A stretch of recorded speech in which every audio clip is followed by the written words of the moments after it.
గత ప్రభుత్వం టైంలో రైట్ ఏమో కానీ మన ఎన్డీఏ ప్రభుత్వం టైంలో దాన్ని నేను తీసుకోవట్లేదు విషయం. ఖచ్చితంగా గత ప్రభుత్వం చేసిన వారసత్వంగా వచ్చినవి ఈ కరప్షన్ మనం హ్యాండిల్ చేస్తాం ఈ రోజున.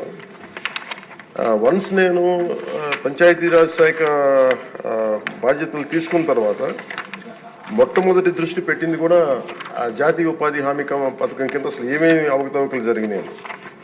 ఇప్పుడు ఎంత గొప్ప పాలసీ పెట్టినా పథకం పెట్టినా జనం అందరూ అంటే మనకి పార్టీలు కొల్యూడైపోయి అందరూ అంటే ఒకళ్ళని కరప్షన్ చేసామని అర్థం చేసుకోగలం, కానీ ఒక గ్రూప్స్ కొల్యూడైపోతే తప్పులు నిర్ధారించడం చాలా కష్టమైపోతుంది. ఇప్పుడు ఇందాక ఉదాహరణకి మేము రాగానే ఫస్ట్ చాలా ఎక్స్టెన్సివ్గా కూర్చున్నాం, ముఖ్యంగా ఈ సోషల్ ఆడిట్ డైరెక్టర్ తోటి, ప్రిన్సిపల్ సెక్రటరీ గారితో కూర్చున్నప్పుడు వరుసగా చాలా ఆల్మోస్ట్ 1-2 months రివ్యూ తర్వాత సోషల్ ఆడిట్ డైరెక్టర్ ఎవరైతే జాతీయ ఉపాధి హామీ పథకంలో అవకతవకలు ఎవరైతే చేస్తున్నారో వాటిని జరగకుండా నిలువరించాల్సిన వ్యక్తి అతనే అవినీతికి పాల్పడ్డాడు అధ్యక్షుడు. అందుకని వెంటనే అతన్ని తీసి పక్కన పెట్టేశాడు. అవి కాకుండా మేము తీసుకున్న ఇమ్మీడియట్ చర్యలు ఏంటంటే అధ్యక్ష, ఒకటి మేము ఈ social audit, vigilance cell, quality control ముగ్గురు కొత్త వాళ్ళని పెట్టాం అధ్యక్ష. కొంచెం ఎఫెక్టివ్ పీపుల్ని పెట్టాం. ఇప్పుడు ఉదాహరణకి సోషల్ ఆడిట్ని ఒక 2 months బ్యాక్ పెట్టాం, చాలా మందిని సార్ట్అవుట్ చేసి వన్ హూ ఇస్ కేపబుల్ అలాంటి వ్యక్తిని పెట్టాం అధ్యక్ష. అలాగే విజిలెన్స్ సెల్కి చీఫ్ విజిలెన్స్ ఆఫీసర్ని పెట్టాం, 5 months అయింది. అలాగే headed by chief quality control engineer పెట్టాం అధ్యక్ష, సీనియర్ మన రిటైర్డ్ ఇంజనీర్ ఒకరిని పెట్టాం. మేము చేశాక మేమేం చాలాసార్లు ఉదాహరణకి 2024-25లో అబ్జెక్షనబుల్ ఎక్స్పెండిచర్ అంటే ఇది అవినీతికి దారి చూపిస్తుందని చెప్పి దాదాపు 250 కోట్ల అవినీతి జరిగింది అని చెప్పేసి సోషల్ పీపుల్స్ ఆడిట్ ఫోరం నుంచి మనం దాదాపు ఇప్పటికీ 546 మండలాల్లో మనం సోషల్ ఆడిట్ చేసాం ఇప్పటిదాకా ఆడిట్ ఫోరం.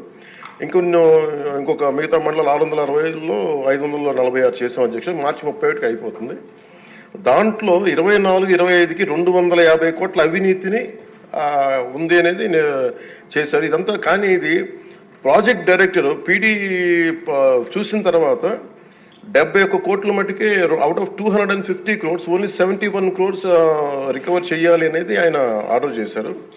దేనికంటే గౌరవ సభ్యులందరూ చెప్తున్న దాంట్లో మనకు అవినీతి జరిగిందని తెలుసు. అక్కడ అందరూ మస్తర్లో ఫాల్స్గా చేశారు, పనులు చేయకుండా రిజిస్టర్ చేసుకున్నారు, లేదంటే జేసీబీలు పెట్టి చేశారు, ఇవన్నీ ఉంటాయి. కానీ ఎక్కడా కూడా ప్రూఫ్కి దొరకవండి. సో దానివల్ల just lack of evidence only out of 250 crores only we could recover. అంటే రికవరీకి ఆదేశం చేసింది 71 కోట్లు. As on now 75.84 lakhs have been recovered అధ్యక్ష. అంటే 250 కోట్ల అవినీతి జరిగిందని గుర్తింపబడింది, కానీ సరైన సాక్ష్యాధారాలు లేకపోవటం వల్ల ఓన్లీ 71 కోట్లకే రికవరీ చేయాలన్నది ప్రాజెక్ట్ డైరెక్టర్ వాళ్ళ బాధ్యత అది.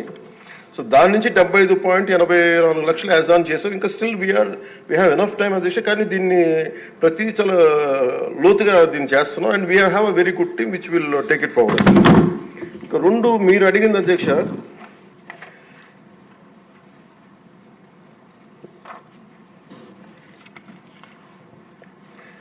ఇందాక మన పార్థసారథి గారు అడిగింది మినిమం వేజ్ పెంచాలి ఇదనంటే wage rate revision central government కింద ఇప్పుడు 25-26కి ఎంత పెంచాలి అనేది as on for minimum wage 300 రూపాయలు అధ్యక్ష. 24-25 మనం అందరూ గుర్తుపెట్టుకోవాల్సింది, గౌరవ సభ్యులు కూడా, ఇది సెంట్రల్ గవర్నమెంట్ ఇచ్చేది కానీ ఇది మనం రాష్ట్ర ప్రభుత్వం నుంచి వచ్చేది కాదు. అందువల్ల వేజ్ కాంపౌండ్ మనం డిసైడ్ చేయం అధ్యక్ష ఇది.